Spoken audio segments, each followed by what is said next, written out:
अस्सलाम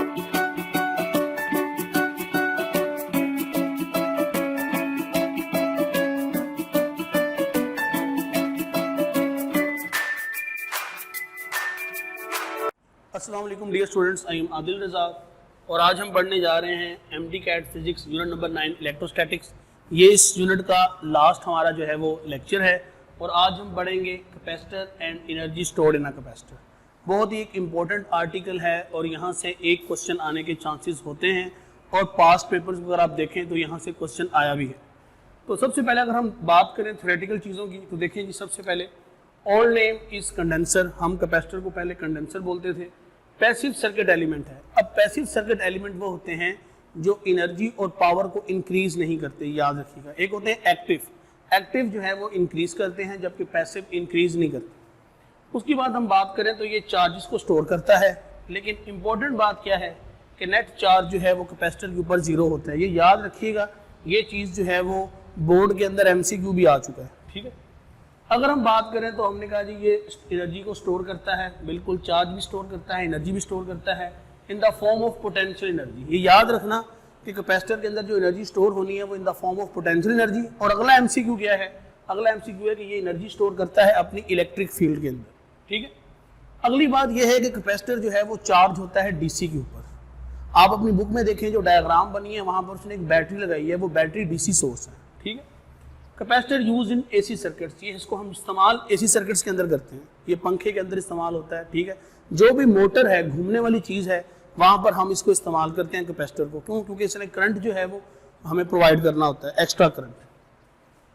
works best on high frequencies, ये आपने चैप्टर नंबर 16 में पढ़ा हुआ है, ठीक है जी। इसकी अगर हम कैपेसिटिव रिएक्टेंस की बात करें तो हमें पता है वो इन्वर्सली प्रोपोर्शनल होती है किसके? फ्रीक्वेंसी के। अगर आप फ्रीक्वेंसी बढ़ा देंगे कैपेसिटिव रिएक्टेंस कम हो जाएगी। यही वजह है कि हम कहते हैं कि ये हाई फ्रीक्वेंसी के ऊपर काम करता है। उसके बाद चैप्टर 16 का ही एक शॉर्ट क्वेश्चन है, क्या कि वो डिवाइस बताएं जो AC पे चलती है, DC पे नहीं चलती। तो हम कहते हैं capacitor allows AC and blocks DC, ठीक है। अगली बात ये है कि अगर आप चैप्टर नंबर 18 पे चले जाएं तो वहां पर आपने रेक्टिफिकेशन पढ़ी है और वहां पर आपने पढ़ा था फिल्टर। तो फिल्टर क्या करता है? उसके अंदर कैपेसिटर लगा होता है, साथ उसके रजिस्टर लगा होता है। तो फिल्टर सर्किट क्या करता है? वो वेव फॉर्म को स्मूथ कर देता है, ठीक हो गया। तो ये छोटी छोटी चीजें हैं जो आपको आ सकती हैं। अगर हम बात करें कंस्ट्रक्शन की तो देखें जी, दो प्लेट्स हैं जिनके दरमियान डिस्टेंस D है, ठीक है जी। ये एक स्विच लग गया, ये एक बैटरी लग गई, इनके दरमियान कोई डाइलेक्ट्रिक मीडियम हो सकता है, ठीक है। तो मीडियम क्या क्या हो सकता है जी? वो एयर हो सकती है, वो ऑयल हो सकता है, वो माइका हो सकता है, वो पेपर हो सकता है। तो ये कैपेसिटर की टाइप्स होती हैं, mica capacitor, paper capacitor, oil capacitor, air capacitor, air core capacitor, ठीक है। तो क्वेश्चंस के अंदर वो आपको बताएगा ये चीज़ें।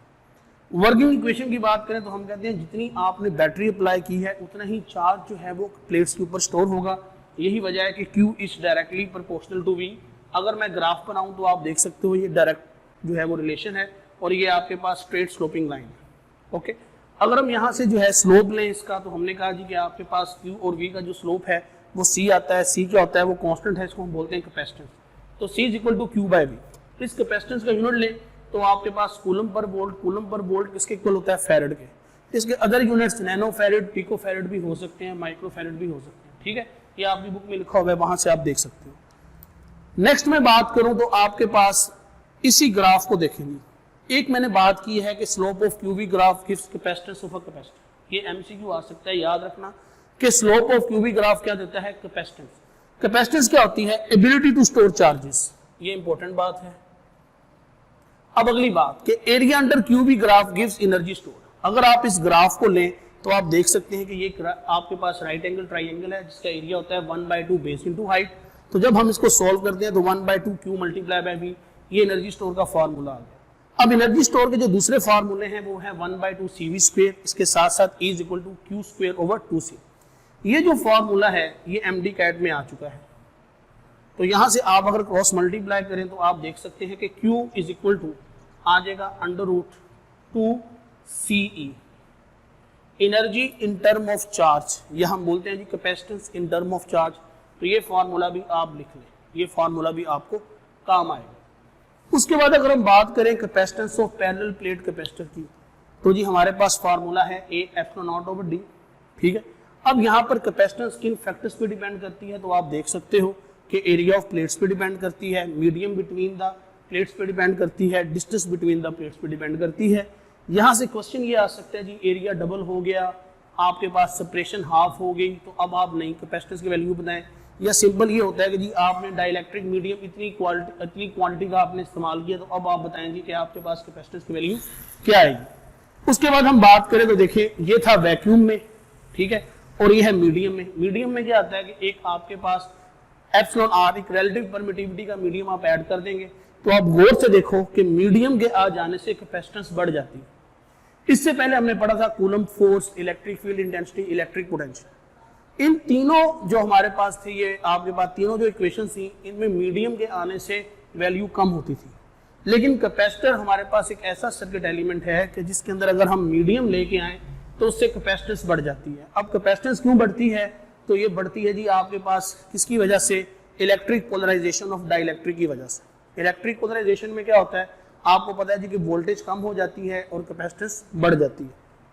अब ये जनाब रिलेशन है मीडियम और वैक्यूम के दरमियान। तो ये आपके सामने मैंने इक्वेशंस बनाई हुई हैं, आप देख सकते हो कि C medium is equal to C vacuum multiply by epsilon r. वो आपको सिंपल बोलेगा जनाब कि आपके पास क्या है, एयर के अंदर जो है वो कैपेसिटेंस की वैल्यू ये है। अगर हम इस वैल्यू का बिलफर्ज के वैल्यू का एक डाइलेक्ट्रिक मीडियम ऐड कर दें तो नई कैपेसिटेंस की वैल्यू क्या होगी, तो हमने कहा जी के टाइम इंक्रीज कर जाएगी। अगर आप उसको जो है निकाल दें तो हमने कहा अब के टाइम डिक्रीज हो जाएगी। इसके अलावा जी सी मीडियम ग्रेटर देन सी वैक्यूम, बिल्कुल जी ये आप देख सकते हैं रिलेशन। और एप्सिलॉन आर रिलेटिव परमिटिविटी है, यूनिटलेस क्वांटिटी है, प्योर रेशियो है, तो इसका जो आंसर है वो हमेशा ग्रेटर देन इक्वल टू 1 होगा। ये याद रखिएगा कि एप्सिलॉन आर का कम से कम आंसर 1 होगा और इसका हमेशा जो आंसर होता है मोस्ट ऑफ द केसेस में वो ग्रेटर देन 1 हो। अब लास्ट जो है वो एनर्जी स्टोरिंग कैपेसिटर, ये मैं ऑलरेडी आपको तीनों इक्वेशन बता चुका हूं, लेकिन फिर भी जो है अब हम इसको डिटेल डेरिवेशन देखते हैं। तो वो देखें जी एनर्जी का फॉर्मूला 1/2 CV², ये वो इक्वेशन है जो हम मोस्टली इस्तेमाल करते हैं एनर्जी के लिए। और यहीं से आपको एक न्यूमेरिकल दिया हुआ है, तो वो न्यूमेरिकल आपने सोल्व करने हैं। आखिरी 2 न्यूमेरिकल ये आपका होमवर्क है, ये आपका जो है असाइनमेंट है, उनको अच्छी तरह से देख लेना। उसके बाद जी बात करें अगर हम वैक्यूम के लिए, तो देखें जी सी की वैल्यू जो है वैक्यूम में वो क्या होती है, A epsilon not over D put कर दो यहाँ पे, और जो आपके पास वी है वो ई डी के इक्वल है, ठीक है। तो आप इस वी की जगह वैल्यू पुट कर देंगे, सॉल्व करेंगे, तो ये जो एनर्जी आई है ये आई है वैक्यूम के अंदर, जिसका फार्मूला है 1/2 ए एप्सिलॉन नॉट ई² और डी। अब आप देखोगे एनर्जी डायरेक्टली प्रोपोर्शनल है किसके, हमने कहा जी ई के स्क्वायर के, इलेक्ट्रिक फील्ड के। तो इलेक्ट्रिक फील्ड अगर आप डबल करेंगे तो हमने कहा जी आपके पास जो एनर्जी है वो 4 गुना बढ़ जाएगी। फिर हम बात करें यहाँ पे किसकी जी, मीडियम की। तो जब मीडियम लेके आएंगे हम तो सिंपल उसी फार्मूले में आपने एप्सिलॉन आर लगा देना है, तो मीडियम के आने से भी उसकी एनर्जी क्या होती है, इंक्रीज करती है। तो यहाँ पर मैंने 3 चीजें आपके साथ डिस्कस की हैं कि आपके पास एनर्जी डायरेक्टली प्रोपोर्शनल है किसके, रिलेटिव परमिटिविटी के, एनर्जी डायरेक्टली प्रोपोर्शनल है ई के स्क्वायर के, एनर्जी डायरेक्टली प्रोपोर्शनल है डिस्टेंस बिटवीन द प्लेट्स के। तो ये था डियर स्टूडेंट हमारे पास जो है इस लेक्चर का पहला हिस्सा, जिसके अंदर मैंने आपके साथ जो चीजें डिस्कस की हैं वो दोबारा से देख लें। मैंने डिस्कस किए हैं थ्योरेटिकल पॉइंट्स कैपेसिटर के, कंस्ट्रक्शन डिस्कस कर दी, वर्किंग इक्वेशन डिस्कस कर दी, आपके साथ जो है एनर्जी जो है वो डिस्कस कर दी, एनर्जी की इक्वेशंस और कैपेसिटेंस की इक्वेशन। तो ये जो इक्वेशंस हैं ये इंपॉर्टेंट हैं, इन्हीं से रेलेवेंट आपको सवाल आएगा। तो ये था जी इस लेक्चर का पहला हिस्सा। अब हम लेक्चर के दूसरे हिस्से की जानिब बढ़ेंगे कि जहां पर मैं यहीं से जो है वो फर्दर स्टार्ट करूंगा।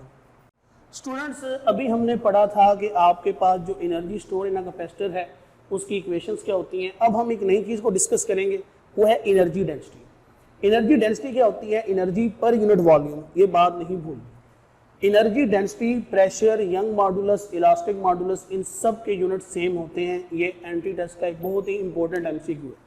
अब एनर्जी डेंसिटी होती है एनर्जी पर यूनिट वॉल्यूम। अब एनर्जी डेंसिटी के लिए आप पुट कर दें आपके पास एनर्जी डिवाइडेड बाय वॉल्यूम। तो जो वॉल्यूम होता है हमें पता है जी कि ये जो वॉल्यूम है ये होता है area multiply by length D. तो मैंने यहाँ पे सॉल्व करने के लिए इसको ए मल्टीप्लाई बाय डी लिख दिया, वॉल्यूम को सॉल्व किया। तो जो हमारे पास जो है इक्वेशन आती है वो है जी 1/2 epsilon not epsilon R E square. यहाँ से भी आपको क्वेश्चन आ सकता है कि एनर्जी डेंसिटी जो है वो किसके डायरेक्टली प्रोपोर्शनल है, तो आपने कहना जी मीडियम के, रिलेटिव परमिटिविटी के और इलेक्ट्रिक फील्ड के स्क्वायर। ये बहुत ही इंपॉर्टेंट है, बुक में भी आप इसको देख सकते हो इस इक्वेशन को। अब अगली जो बात है ये है जी बहुत ट्रिकी बात, कैपेसिटर। कैपेसिटर के अंदर अमूमन जो बच्चों को सवाल आते हैं वो जी बैटरी कनेक्टेड डिसकनेक्टेड के आते हैं, ठीक है। तो पहली बात यह है कि ये आपके कोर्स में शामिल नहीं है, लेकिन फिर भी चूंकि बच्चों की जो है वो आप समझ लें सेटिस्फेक्शन के लिए, चीज़ें क्लियर करने के लिए, क्योंकि बहुत से एंटी टेस्ट की किताबों के अंदर इस तरह के सवालात उन्होंने दिए हुए। पहली बात यह कि आज तक कभी यहाँ से सवाल आया नहीं है, लेकिन फिर भी हम जो है पैरामीटर को डिस्कस करेंगे। दो केसेस हैं, बैटरी कनेक्टेड, बैटरी डिसकनेक्टेड।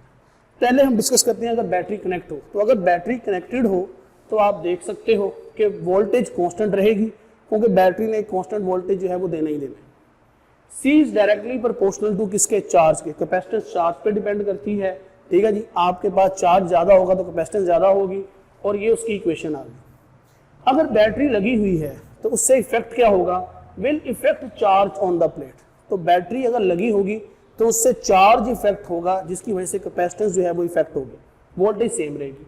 अगर हम बात करें अगर बैटरी कनेक्टेड है तो ये है जी एनर्जी का फार्मूला। तो अगर बैटरी कनेक्टेड है तो एनर्जी का फार्मूला आएगा 1/2 CV²। और आप यहाँ पे देख सकते हो कि energy is directly proportional to capacitance. अगर कैपेसिटेंस बढ़ेगी, बैटरी कनेक्टेड है तो एनर्जी भी बढ़ेगी। अगर कैपेसिटेंस कम होगी तो एनर्जी भी क्या हो जाएगी, कम होगी।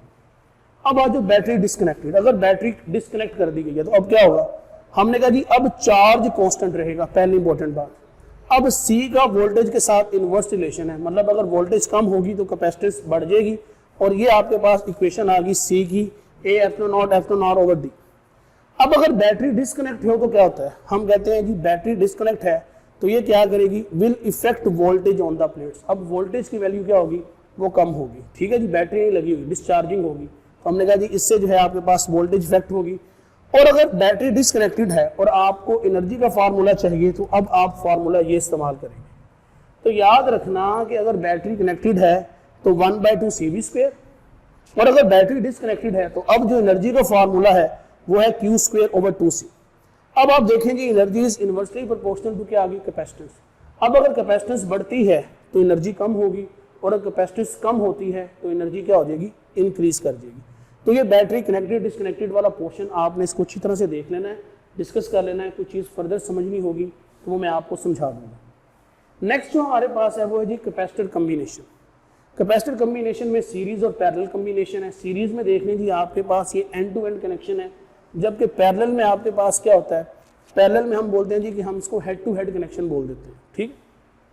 अगर सीरीज में है तो सीरीज में जी आपके पास कैपेसिटर ऐसे लगे होंगे, और सीरीज में जो नेट कैपेसिटेंस है वो डिक्रीज होती है, याद रखना। यही वजह है कि C equivalent less than C1 less than C2 less than C3।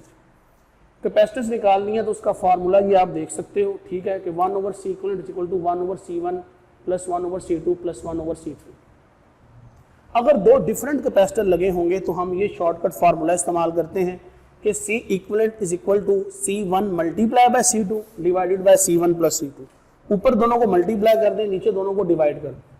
अगर दो आइडेंटिकल लगे हुए हैं कैपेसिटर सीरीज में तो उसका C इक्विवेलेंट निकालने का तरीका ये है C/2। मिसाल के तौर पर 6 हम कहते हैं जी फैराड के आपके पास जो है वो दो कैपेसिटर लगे हुए हैं सीरीज में, तो उनका आपके पास इक्विवेलेंट क्या आएगा, तो हमने कहा 6 डिवाइडेड बाय 2, आंसर आ गया 3। अगर n आइडेंटिकल लगे हुए हैं तो अब आपके पास जो कैपेसिटेंस आएगी इक्विवेलेंट वो आएगी C/n। ये बात याद रखनी है, ठीक है। ये चीज आपको आगे चल के इस्तेमाल करवाएंगे। उसके बाद जी सीरीज में Q रिमेन सेम। याद रखना कि सीरीज में चार्ज हमेशा क्या रहेगा, सेम रहेगा, जबकि सीरीज में वोल्टेज डिवाइड होती है, ठीक है। तो वोल्टेज डिवाइड होगी, हर कैपेसिटर के अक्रॉस डिफरेंट वोल्टेज आएगी, लेकिन चार्ज सबका क्या रहेगा, वो सेम रहेगा। सिमिलरली अगर मैं बात करूं पैरेलल कम्बिनेशन की, तो पैरेलल कम्बिनेशन में इस तरह से लगे होते हैं कैपेसिटर। अब यहाँ पर नेट जो आपके पास इक्विवेलेंट कैपेसिटेंस है वो इंक्रीज हो जाती है, वो बढ़ जाती है। यही वजह है कि C equivalent greater than C1, C2 and C3। Equivalent capacitance निकालनी हो तो यहाँ पे सिंपल आपने एडअप कर देना है C1 plus C2 plus C3। मिसाल के तौर पे ये 6 है, ये 3 है, ये 1 है, तो 6 प्लस 3 9, 9 प्लस 1 10। हमने कहा कि 10 फैराड इसकी कैपेसिटेंस आ जाएगी। अब नेक्स्ट बात करें, अगर दो डिफरेंट कैपेसिटर लगे हो तो simple C1 plus C2। Two identical capacitor लगे होंगे तो सिंपल 2 मल्टीप्लाई बाय C। मतलब मैं कहता हूँ कि 6 और 6 के पैरेलल में लगे हैं तो इक्विवेलेंट बताएं, तो आपने कहना है 6 मल्टीप्लाई बाय 2 कितना आ जाएगा, 12, या 6 प्लस 6 करेंगे तब भी आंसर 12 ही आएगा। अगर n आइडेंटिकल लगे हैं तो अब C इक्विवेलेंट हो जाएगा NC। ये याद रखिएगा, ठीक है। अगर ये आपके पास सीरीज में लगते हैं तो C/n, और पैरेलल में लगते हैं तो C इक्विवेलेंट हो जाएगा NC। ये चीज भी इंपॉर्टेंट है। अब पैरेलल में Q वेरीज करेगा, ठीक है जी, Q जो है वो वेरी करता है, Q विल वेरी, ठीक है, ये याद रखिएगा। क्यों? क्योंकि यहाँ पे आपके पास ये करंट आ रहा है, तो करंट डिफरेंट जो है वो डायरेक्शन में मूव करेगा, करंट मूव करेगा मतलब चार्ज मूव करेगा। यही वजह हम कहते हैं जी पैरेलल में करंट डिवाइड होता है। करंट डिवाइड मींस चार्ज जो है वो अब आपके पास जो है वो क्या करेगा, वो वेरी करेगा। पैरेलल में वोल्टेज सेम रहता है, याद रखना, हर कैपेसिटर के क्रॉस वोल्टेज क्या आएगा, सेम आएगा। बिलफर्ज अगर यहाँ पे 10 वोल्ट की बैटरी लगी है तो C1 के क्रॉस भी 10 वोल्ट, C2 के क्रॉस भी 10 वोल्ट, C3 के क्रॉस भी 10 वोल्ट। इंपॉर्टेंट पैरामीटर है, इसको याद रखना। अब सवाल आता है जी कि n वैल्यू के कैपेसिटर पैरेलल में और फिर सीरीज में लगाएं तो उनकी रेशो निकालें। तो ये देखें जी, पैरेलल से सीरीज की रेशो NC/C/n, ये C से C कट जाएगा, n ऊपर चला जाएगा तो n multiply by n square हो जाएगा। तो पैरेलल से सीरीज की रेशो आ गई n²1। ये मैंने मेंशन किया है कि for same value of capacitor. अगर वो उल्ट पूछ ले, वो कहे जी सीरीज से पैरेलल की बताए, तो फिर 1/n² आ जाएगा, 1:n², ठीक है। ये MCQ बहुत जगहों पे दिया हुआ है, इसको भी भाई देखें समझें इसको, ठीक है। अगली बात बहुत अहम है कि energy stored in series parallel combination of same value capacitor. दो कैपेसिटर सेम वैल्यू के हैं, सीरीज में लगे हैं, तो उसकी एनर्जी निकालनी। दो कैपेसिटर जो हैं वो सेम वैल्यू के हैं, पैरेलल में लगे हैं जी, उनकी जो है वो आपने क्या निकालनी है, एनर्जी। तो सीरीज में 1/2 CV²/n। ये CV²/n क्या है? हमने कहा जी देखें, अभी हमने पढ़ा कि अगर सेम लगे होंगे तो इक्विवेलेंट आएगा C/n, तो यही हमने यहाँ पे वैल्यू पुट कर दी C/n, ये इक्विवेलेंट करके। अब देखें जी, energy is inversely proportional to क्या है, n। अगर नंबर ऑफ कैपेसिटर बढ़ेंगे तो एनर्जी क्या हो जाएगी, कम हो जाएगी। किसमें, सीरीज में। पैरेलल में देखें 1/2 NCV²। अब यहाँ पर पैरेलल में NC था, तो हमने यहाँ पे इस NC को यहाँ पुट कर दिया। अब देखें जी, एनर्जी डायरेक्टली प्रोपोर्शनल है किसके, n के। मतलब ये है कि अगर आपके पास नंबर ऑफ कैपेसिटर पैरेलल में बढ़ते हैं तो एनर्जी भी आपके पास क्या होगी, वो इंक्रीज कर जाएगी। अब जो लास्ट हमारे पास है वो है जी charging and discharging of capacitor. इसको देखें, इसमें जो मोस्ट इंपॉर्टेंट चीज है वो है जी RC = T, ohm times farad = second. ये आपको याद रखना है, ये यूनिट्स में आ सकता है। अभी जो टाइम कांस्टेंट है ये होता क्या है, हम कहते हैं ये वो टाइम है कि जिसके अंदर 60% ऑफ इक्विलिब्रियम चार्ज प्लेट्स पे क्या होता है, स्टोर होता है। मिसाल के तौर पे मेरे पास 100 कूलम चार्ज, तो 100 में से 63 कूलम चार्ज प्लेट पे डिपॉजिट होना है, कितनी देर में होगा, उसको बोलते हैं टाइम कांस्टेंट, ठीक है। अब अगर टाइम की वैल्यू जो है, टाइम कांस्टेंट की वैल्यू स्मॉल हो तो ये जल्दी चार्ज होगा, जल्दी ही डिस्चार्ज होगा। और अगर टाइम कांस्टेंट की वैल्यू ज्यादा है तो कैपेसिटर को चार्ज होने में ज्यादा टाइम लगेगा और डिस्चार्ज होने में भी ज्यादा टाइम लगेगा। तो ये बुक की लाइन में लिखा हुआ है कि इफ जो आपके पास है, अगर टाइम कांस्टेंट थोड़ा होगा, स्मॉल होगा, तो रैपिड डिस्चार्ज होगा, ठीक है। याद रखिएगा, लास्ट लाइन पे लिखा हुआ है, अंडरलाइन कर लेना। अगली बात, charging and discharging current opposite in direction होता है। ये बहुत इंपॉर्टेंट बात है कि अगर चार्जिंग करंट बिलफर्स क्लॉकवाइज है तो डिस्चार्जिंग करंट एंटी क्लॉकवाइज होगा, ठीक है। ये चीज आगे मैं बताऊंगा, इसकी एप्लीकेशन कहां पे है। Maximum charging and discharging after 5 time constant, ये बहुत ही इंपॉर्टेंट है। एक बात ये याद रखनी है यहाँ पे कि मैक्सिमम कोई भी जो कैपेसिटर है वो 100% चार्ज नहीं होता, फुली चार्ज नहीं होता। Infinite time is required to charge completely. तो हम कहते हैं कि एक कैपेसिटर मैक्सिमम चार्ज होता है, तो मैक्सिमम चार्ज होता है वो 5 टाइम कांस्टेंट्स में। मिसाल के तौर पे अगर आपके पास टाइम कांस्टेंट की वैल्यू है 1 सेकेंड, तो फिर मैक्सिमम चार्जिंग कितनी देर में होगी, हमने कहा 5 सेकेंड्स में। इसी तरह डिस्चार्जिंग भी कब होगी, हमने कहा आफ्टर 5 टाइम कांस्टेंट। ये जी चार्जिंग की इक्वेशन लिख दी मैंने, Q = Q0। Q0 क्या है, मैक्सिमम चार्ज 1 × 1 - E - T/RC। जो E है ये एक्सपोनेंशियल फंक्शन यहाँ पे शो हो रहा है। अब यहाँ पे एक अगली बात भी सुन लो, ये जो एक्सपोनेंशियल फंक्शन है ना, ध्यान से सुनना, इसका कोई यूनिट और डायमेंशन नहीं होता, मतलब यूनिटलेस क्वांटिटी है। तो तुम्हें बाज़ औक़ात यूनिट वाले टॉपिक में E की पावर जो है वो इस तरह से दी जाएगी, वो तुमसे पूछेगा कि जी आप इसका यूनिट बताएं, तो आपने कहना यूनिट है कोई। कैसे, ऊपर है T, देखो गौर से, T मीन सेकंड, तो RC का यूनिट भी क्या होता है, सेकंड। तो सेकंड से सेकंड क्या हो गया, कैंसिल हो गया। इस तरह की डिस्चार्जिंग की इक्वेशन आप देख सकते हो, ये डिस्चार्जिंग की इक्वेशन है, ये आपके पास चार्जिंग है। तो E के आने से हमने क्या बोला, हमने कहा जी चार्जिंग एंड डिस्चार्जिंग जो है ये एक्सपोनेंशियल प्रोसेस है। ये लीनियर प्रोसेस नहीं है, ये एक्सपोनेंशियल इंक्रीज है, एक्सपोनेंशियल डिक्रीज। ओके, चार्जिंग है तो एक्सपोनेंशियल इंक्रीज, बुक में ग्राफ बने हुए हैं देख सकते हो, और अगर डिस्चार्जिंग है तो एक्सपोनेंशियल डिक्रीज। उसके बाद जी विंडशील्ड वाइपर्स ऑफ कार, ये जनाब बुक में लास्ट पे करके एक साइड इंफॉर्मेशन में लिखी है कि ये जो आपके पास टाइम कांस्टेंट होता है ना, किसका, कैपेसिटर का, और उसके अंदर करंट की डायरेक्शन, चार्जिंग और डिस्चार्जिंग हमें पता है अपोजिट डायरेक्शन है, तो इसको हम विंडशील्ड वाइपर्स में इस्तेमाल करते हैं। ये ऐसे मूव करेगा तो चार्जिंग है, ये वापस आएगा तो डिस्चार्जिंग है। तो आप उसकी स्पीड, उसके टाइम कांस्टेंट को एडजस्ट करके बढ़ा भी सकते हो, कम भी कर सकते हो।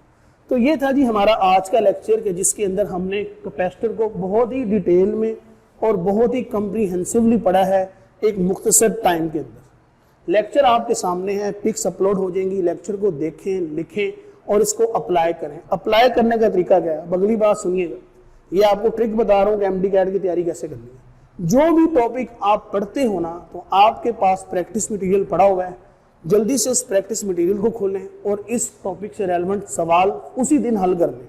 ये नहीं कि जिस दिन टेस्ट है उस दिन आप हल करें सारे सवाल, नहीं, रोज का काम रोज करेंगे तो फिर आपको फायदा होगा। ठीक है, तो कोशिश करनी है कि इस लेक्चर को नोट डाउन करो, इसके अंदर जो फार्मूले हैं उनको सॉल्व करो। मैं असाइनमेंट में आपको बता चुका हूँ कि असाइनमेंट में आपने क्या करना है, आखिरी दो न्यूमेरिकल करने हैं, एग्जाम्पल देख लेनी है, और फर्दर जो भी आपके पास स्टडी रेलेवेंट मटेरियल है, आपके पास स्टूडेंट इनकी जो है वो बुक है, उसके अंदर से सवाल हल करें, या वट एवर जो भी आपके पास रिसोर्स है उसको इस्तेमाल करके आपको अपने टॉपिक को उसी दिन जो है वो प्रिपेयर किया करो। आज के लिए इतना काफ़ी है, अपना ख्याल रखिएगा, अल्लाह हाफिज़।